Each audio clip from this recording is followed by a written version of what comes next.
बर्फ के आंसू। डॉक्टर पुष्पा सक्सेना जी की लिखी कहानी। आइए सुनते हैं कलर्स ऑफ लाइफ पर। लेक एवेन्यू के सामने वाले पेड़ बर्फ से ढके खड़े थे। कुछ देर पहले रात में आने वाली तूफान की चेतावनी दी जा चुकी थी। नीरज को बाहर निकलता देख सभी साथी चौंक उठे। अशोक ने कहा था, अरे पागल हो गया है क्या? आज हेवी स्टॉर्म आने वाला है, बाहर बर्फ में दफन हो जाएगा। शेखर ने व्यंग किया था, अरे भाई इसे पैसा जान से ज्यादा प्यारा है, जानते नहीं? नीरज उदास हंसी हंस दिया था।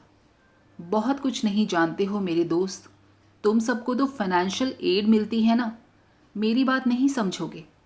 अरे एक दिन काम नहीं करेगा तो कोई कहर नहीं टूट पड़ेगा, आज मत जा वरना पछताएगा। अशोक ने समझाना चाहा। नहीं जाऊंगा तो कल से मेरी जगह कोई और रख लिया जाएगा, सपाट स्वर में नीरज ने जवाब दिया था। अरे तो कौन सा बड़ा जॉब है, कोई और असाइनमेंट मिल ही जाएगा, शेखर ने फिर समझाना चाहा था। इतने पैसे और एक टाइम का मुफ्त खाना मेरे लिए तूफान से ज्यादा महत्वपूर्ण है। नीरज दरवाजा खोल चला गया था। आज पता लगेगा बच्चों को, सेंट्रली हीटेड रूम में आराम से थे, बाहर निकलो तो आटे दाल का भाव पता लग जाएगा। पहनने को वही घिसा पिटा कोट, ये क्या बर्फीले तूफान को भला झेल पाएगा? अशोक खींच उठा था। अपने यहां आने के पागलपन की सजा तो भुगत ही रहा है बेचारा। अब तक शांत बैठे गौरव ने बस इतना ही कहा था। क्या यहां आना पागलपन है? यार तुम भी कमाल करते हो। शेखर हंस पड़ा था। अरे बिना आर्थिक सहायता के एक मामूली घर के लड़के का यहां आ जाना निरा पागलपन ही तो है। जानते हो ना एक सेमेस्टर का कितना खर्च आता है? गौरव ने प्रश्न किया था। यह नीरज की कमजोरी है यार, जरा भी डैशिंग नहीं है, वरना यूएस आकर किसी को छात्रवृत्ति न मिले, ताज्जुब की बात है ना? अशोक ने अपनी सम्मति दी थी। जानते हो नीरज अपने परिवार का पहला इंजीनियर है। ग्रामीण बैकग्राउंड के कारण तुम उसे भले ही स्मार्ट या डैशिंग न कहो यार, पर बुद्धि या प्रतिभा में क्या हमसे कम है? गौरव नीरज के प्रति पूर्णतः सहानुभूतिशील था। हाँ हाँ, तभी तो डिश वॉशिंग का काम मिला है जनाब को, अशोक ने सीधा कटाक्ष किया था। और उपाय भी क्या है? घर से किसी तरह टिकट और एक सेमेस्टर की फीस जुटा लाया था। यहां रहने के लिए कोई स्थायी साधन भी तो चाहिए ना? गौरव ने स्पष्टीकरण दिया था। तुम तो उसकी ऐसी वकालत कर रहे हो मानो वह तुम्हारा क्लाइंट हो, शेखर चिढ़ उठा था। फिर हमने भी तो उसकी कितनी मदद की है, रहने को इतनी सस्ती जगह दी। अशोक का वाक्य काट गौरव ने बीच में ही कहा था। हाँ हाँ, उस सीलन भरे स्टोर में जहां इंसान तो क्या कीड़े भी मुश्किल से सांस ले पाते हैं, दिन में भी रात की तरह अंधेरा रहता है। क्या वह किसी इंसान के रहने की जगह है? गौरव का स्वर आवेशपूर्ण था। अरे तो तुम उसे अपने कमरे में क्यों नहीं रख लेते? अशोक ने सीधा प्रश्न उछाला उसकी तरफ। अगर उसका स्वाभिमान आड़े ना आता ना, तो मैं यह प्रस्ताव बहुत पहले रख चुका हूं, पर मुफ्त में वह किसी का एहसान नहीं लेना चाहता। गौरव के उत्तर पर दोनों विस्मित रह गए। एक माह पहले कॉलेज के एक साथी ने नीरज के विषय में गौरव को बताया था। ऑफिस के बड़े बाबू के पुत्र नीरज ने केमिकल इंजीनियरिंग की डिग्री प्राप्त कर उच्च शिक्षा के लिए अमेरिका के सपने देखे थे। नीरज को एडमिशन तो मिल गया, पर आर्थिक सहायता नहीं मिल सकी थी। साथ के कुछ लड़कों ने ही सलाह दी थी, तुम तेज हो, प्रतिभाशाली हो, बुद्धिमान छात्र रहे हो, अगर पहले सेमेस्टर में छात्रवृत्ति ना भी मिले तो वहां पहुंचने पर दूसरे सेमेस्टर में छात्रवृत्ति जरूर मिल जाएगी। स्वयं नीरज को अपनी योग्यता में विश्वास था। माता पिता की इच्छा के विरुद्ध उसने यहाँ आने का निर्णय ले लिया था। पिता ने अपनी विवशता बताई थी। बड़ी बेटी के विवाह का ऋण पहले ही सर पर सवार था, दूसरी बेटी विवाह योग्य। अब तो पुत्र की नौकरी पर ही भरोसा था। एकमात्र पुत्र के हट के आगे माता पिता को झुकना ही पड़ा। किसी तरह टिकट का प्रबंध तो पिता ने कर दिया, पर सेमेस्टर की भारी फीस का हल निकालना कठिन था। रास्ता मां ने निकाला था। लाडले पुत्र की इच्छा पूर्ति के लिए जेवरों का मोह त्याग कर सेमेस्टर की फीस पूरी कर दी गई थी। माता पिता के त्याग ने पुत्र को विचलित तो किया, पर सात समुद्र पार के चमत्कारी देश का आकर्षण प्रबल था। छात्रवृत्ति मिली नहीं कि सब कमी पूरी कर दूंगा, पढ़ाई पूरी होते ही नौकरी भर मिलने की देर है, संसार का हर सुख आपके चरणों में धर दूंगा। चरण छू आते आते वह माता पिता को सांत्वना दे आया था। छोटी बहन के विवाह की समस्या भी उसकी यूएसए की नौकरी करते ही दूर हो जाएगी। इसी विश्वास के साथ छाती पर पत्थर रखकर माता पिता ने विदा किया था। यहाँ आकर ट्यूशन फीस के अलावा हॉस्टल पर आने वाले खर्च को सुनकर नीरज को अपने सपने टूटते नजर आए। एक भारतीय छात्र ने ही सलाह दी थी कि भारतीय लड़कों के साथ रहे तो खर्च कम आएगा। यूएसए में अधिकांश छात्र या तो छात्रवृत्ति पर आए थे, अन्यथा अमीर बापों के बेटे थे। उन दोनों ही श्रेणियों में नीरज खप नहीं सकता था। गौरव और उसके साथियों ने यह अपार्टमेंट जब लिया तो सीलन भरे स्टोर को व्यर्थ की जगह कहकर छोड़ दिया था। उसी स्टोर में रहने के $20 प्रति माह के प्रस्ताव के साथ जब नीरज आ पहुंचा तो सब स्तब्ध रह गए थे। इस दरबे में रह सकोगे? गौरव ने स्पष्ट प्रश्न किया था। साहस से नीरज ने कहा था, रहना तो होगा ही, और फिर रहना कितनी देर है? सिर छिपाने को जगह भर चाहिए मुझे। गौरव ने कम पैसे लेने की बात कहनी चाहिए थी, पर शेखर और अशोक नाराज हो गए थे। और $20 होते ही क्या है, मुफ्त में रहेगा यहाँ। फिर जब वह खुद ऑफर दे रहा है तो हम क्यों पैसे कम करें? जगह मिल जाने पर नीरज का मुख कृतज्ञता से चमक उठा था। सुबह सब अपना ब्रेकफास्ट ले कॉलेज निकल जाते थे। एक चाय का डब्बा और एक पाउडर मिल्क का टिन नीरज भारत से लाया था। सुबह एक कप चाय लेकर जब वह कॉलेज जाने लगा तो गौरव ने कहा था, अगर तुम चाहो तो हमारे साथ ब्रेकफास्ट शेयर कर सकते हो। नहीं थैंक्स, मेरी सुबह खाने की आदत नहीं है, वहीं कॉलेज या कैंटीन में कुछ खा लूँगा। उसके जाने पर अशोक ने पीछे से कहा था, कैसे कैसे नमूने अमेरिका आ जाते हैं। अरे इसे तो वहीं इंडिया में कहीं लग जाना था। शादी में 1-8 लाख मांग लेता, जिंदगी बन जाती। यहाँ बेकार झक मारने आया है। अरे तुम नहीं जानते, टिपिकल मक्खी चूस इंडियन है। बाप की तिजोरी भरी होगी। यह उन लोगों में से है कि चमड़ी जाए पर दमड़ी न जाए। शेखर ने भी अशोक की बात का समर्थन किया था। पूरे दिन कॉलेज के बाद सब थक कर चूर हो जाते थे। शेखर तो आते ही पलंग पर पसर जाता। उस समय नीरज पैदल न जाने कहाँ जाता था। पूछने पर हमेशा यही कहकर टाल देता, शाम को देर तक घूमने की मेरी आदत है। गांव का लड़का ठहराना। अजीब उदास सी हंसी हंस देता था नीरज। और उसकी संध्या को घूमने की आदत का रहस्य खोला था अशोक ने। हंसते हंसते पूछा था, गैस अपने नीरज द ग्रेट शाम को कहाँ घूमने जाते हैं? शेखर ने अटकल लगाई थी। लगता है किसी लड़की से इश्क फरमा रहे हैं जनाब। मुंह की खाएंगे कि छठी याद आ जाएगी। जानते नहीं लड़कियों से दोस्ती करना कितना महंगा शौक है। कमाल करता है तू भी यार। इस बुद्धू के आगे कौन लड़की घास डालेगी? अरे भाई, वह रोज होटल ट्राई जाता है, समझे? क्या? विस्मय से शेखर के नयन फैल गए थे। वहां तो खाना बहुत महंगा है, कैसे अफोर्ड करता है? गौरव ने भी पुस्तक से दृष्टि उठाकर अशोक की ओर ताका था। हाँ भाई, जनाब वहाँ काम करते हैं। हाँ हाँ, बहुत इम्पोर्टेंट काम है उसका। अगर एक दिन ना भी जाए ना तो होटल बंद हो जाएगा। पहेली बुझाने में अशोक को मजा आ रहा था। कुड यू गेस गौरव, आपके धीर गंभीर Neeraj chemical engineer from India वहाँ क्या काम करते हैं? कोई भी काम करना यहाँ अपमानजनक तो नहीं है अशोक। उसे हमारी तरह कोई सुख सुविधा प्राप्त नहीं है। कुछ भी करे अपना खर्चा तो स्वयं निकाल रहा है ना यार। हमारे तुम्हारे आगे हाथ तो नहीं फैलाता। गौरव को अशोक का यूं हंसी उड़ाना खल रहा था। अरे अगर उसे डिश वॉशिंग ही करनी थी तो भारत ही क्या बुरा था? वहां कम से कम इंजीनियर तो रहता, यहाँ तो दूसरों के जूटे। उसी समय नीरज के प्रवेश ने अशोक को अपनी बात अधूरी छोड़ने को विवश कर दिया। उस दिन के बाद से गौरव नीरज के प्रति और भी अधिक सदैव और सहानुभूतिपूर्ण हो चुका था।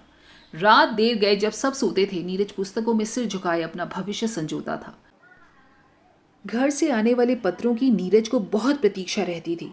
पत्रों को भी वह बहुत सहेज कर रखता था। एक दिन अशोक ने कहा भी था, यार सच बता, ये चिट्ठियां तेरे घर से आती हैं या कोई तेरी गर्लफ्रेंड है? चिट्ठियों को यूं छिपाता क्यों है?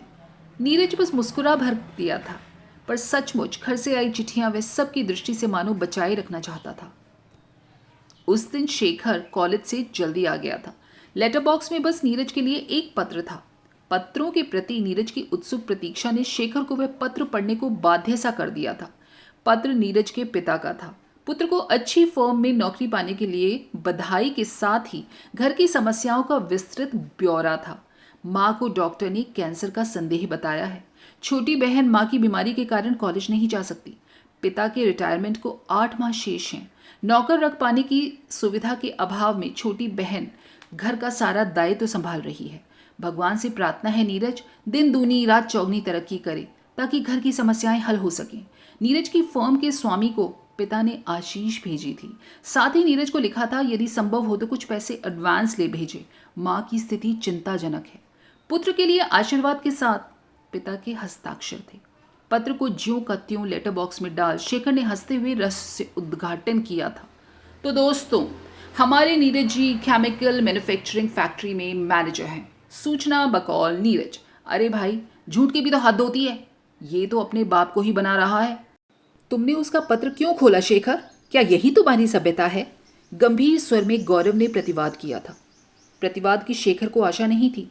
सोचा था नीरज के झूठ पर आज के मनोरंजन का मसाला मिल जाएगा। बौखलाकर सफाई दी थी। पत्र तो पहले ही खुला था, मेरी तो बस निगाह पड़ गई थी। दूसरों की विवशता की हंसी उड़ाना कितना आसान है, काश तुम उसकी स्थिति समझ पाते, गौरव ने शांत स्वर में कहा था। जो भी हो, जो अपने माँ बाप से इतना बड़ा झूठ बोल सकता है उस पर हम रिलाय नहीं कर सकते। मैं तो कहता हूं हमें उसके पिता को सच्ची बात लिखकर भेज देनी चाहिए।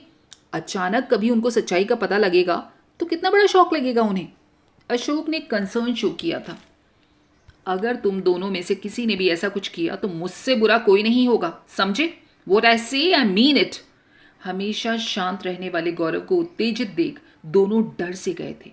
एक क्षण बाद गौरव ने फिर सधे संयत स्वर में कहा था, किसी झूठ से अगर किसी का लाभ हो तो उसे मैं झूठ नहीं मानता। किसी के सपनों की निर्ममता पूर्वक हत्या का हमें क्या अधिकार है? नीरज के स्वाभिमान को तोड़कर तुम्हें क्या मिलेगा? शेखर और अशोक ने उसके बाद बात आगे नहीं बढ़ाई। नीरज के प्रति उनके हृदय में जो हीन भावना थी वह गौरव के सामने कभी प्रकट न होने दी। पिछले 1 सप्ताह से शीत लहराई हुई थी। रात में भयंकर तूफान की चेतावनी के बावजूद नीरज चला गया था। चाहकर भी गौरव उसे रोकने की जिद नहीं कर सका। नीरज के लिए अब इस कार्य का दुगना महत्व था। यह बात उसने गौरव के सामने स्पष्ट रूप से स्वीकार की थी। माँ का कैंसर से गलता शरीर, पिता की विवशता, बहन की कच्ची उम्र में पूरे घर का बोझ उठाना, सबके लिए वह अपने आप को दोषी ठहराता था।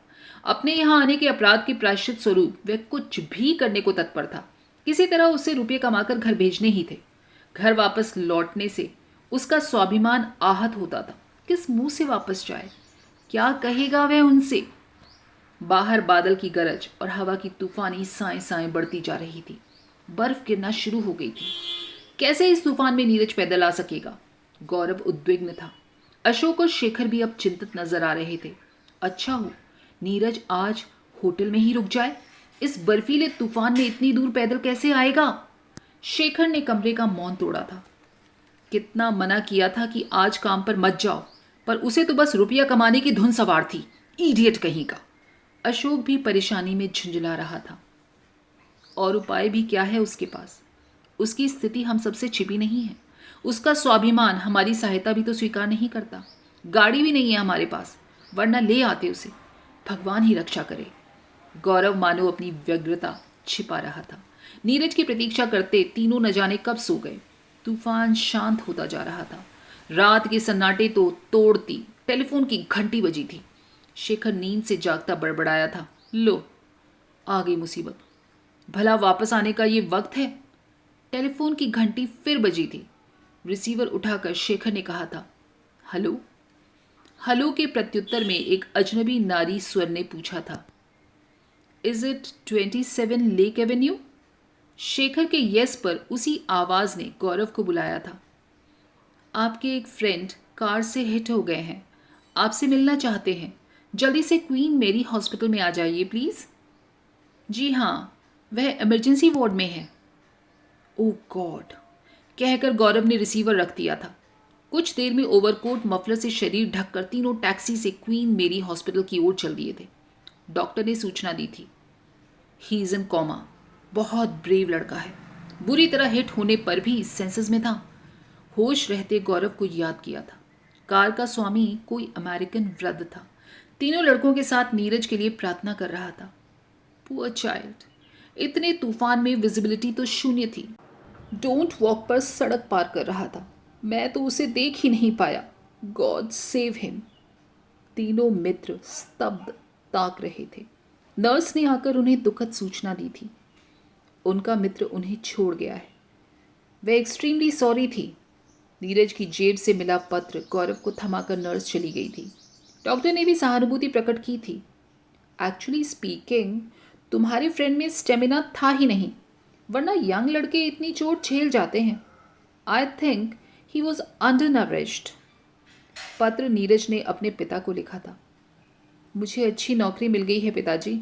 माँ के इलाज के लिए शीघ्र व्यवस्था कर रहा हूँ। आप व्यर्थ चिंता ना करें। अलका पर काम का बोझ बहुत बढ़ गया है। उसे मेरा प्यार दीजिएगा। वेतन मिलते ही पैसे भेजूंगा। फिलहाल अभी $200 भेज रहा हूँ। माँ को किसी अच्छे डॉक्टर को दिखाइएगा। आपके आशीर्वाद से मैं पूर्ण स्वस्थ हूँ। अपना ध्यान रखिएगा। माँ को चरण स्पर्श। नीरज। अशोक फक उठा था।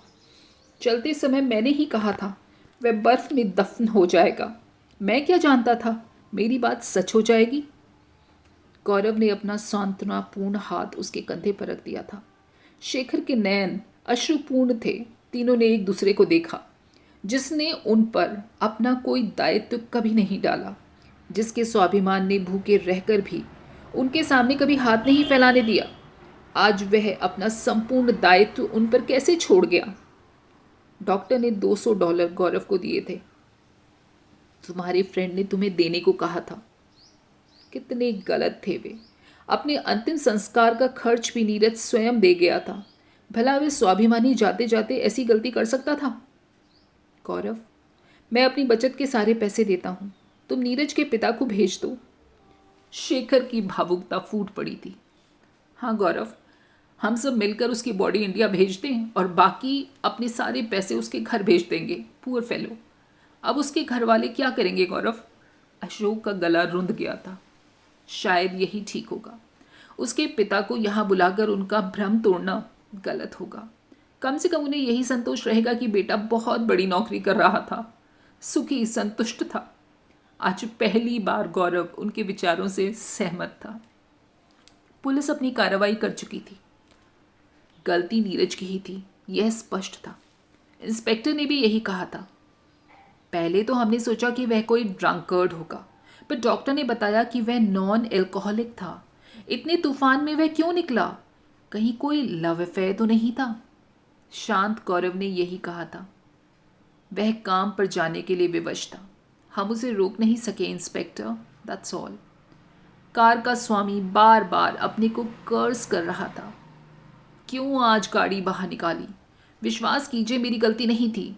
स्पीड इतनी तेज थी कि ब्रेक लगाते लगाते एक्सीडेंट हो गया। मैं तो ग्रीन लाइट पर ही जा रहा था। हम जानते हैं गलती आपकी नहीं थी, यह उसका दुर्भाग्य था। आप दुखी ना हो। जेब से चेकबुक निकालकर $5000 का चेक लिखकर वृद्ध कार स्वामी ने पूछा था, यह मेरी ओर से इस युवक के लिए है। किस नाम का चेक काटना होगा? गौरव ने कहा था, हम सब व्यवस्था कर लेंगे, आप चिंता न कीजिए। हम उसके मित्र हैं। लेकिन यह मेरा दायित्व है बेटा। कृपया इसे अस्वीकार कर मेरी आत्मा का अपराध बोध और न बढ़ाइए। मेरी विनती है कि इस चेक को स्वीकार कर लीजिए। वृद्ध अत्यंत दयनीय हो उठे थे। अगर आपको इससे शांति मिलेगी तो हम ये चेक उसके पिता के पास भेज देंगे। गौरव ने कांपते कांपते हाथों से चेक थाम लिया था। आज सुबह नीरज के नश्वर शरीर के साथ उसके पिता को सहानुभूति का पत्र भेजते तीनों रो पड़े थे। पत्र में जोड़ दिया गया था, नीरज के कार्यालय के समस्त अधिकारी एवं कर्मचारी शोक संतप्त परिवार के दुख में भागीदार हैं। नीरज जैसे कुशल अधिकारी के न रहने से कार्यालय की क्षतिपूर्ति कठिन है। साथ में नीरज की नौकरी का शेष वेतन चेक रूप में भेजा जा रहा है। God bless his soul. तीनों के बैंक अकाउंट में अब कुछ भी शेष नहीं रह गया था। अपार्टमेंट में सन्नाटा गहराता जा रहा था। उस सीलन भरे स्टोर की ओर ताकने का भी साहस खो चुके थे। वे सामने मेपल से झड़ते बर्फ के आंसुओं पर दृष्टि निबद्ध किए स्तब्ध बैठे थे। दोस्तों, कैसी लगी आपको ये कहानी? नीचे कमेंट करके बताइएगा। क्या इसने आपके दिल को छुआ? फिर मिलेंगे अगली बार ऐसी ही दिल छू जाने वाली कहानियों के साथ, निकालकर उन्हें साहित्य के पिटारे से बाहर। तब तक अगर चैनल सब्सक्राइब नहीं किया है तो कर लीजिए और लाइक और शेयर कीजिएगा। स्वस्थ रहिए, मस्त रहिए। नमस्कार।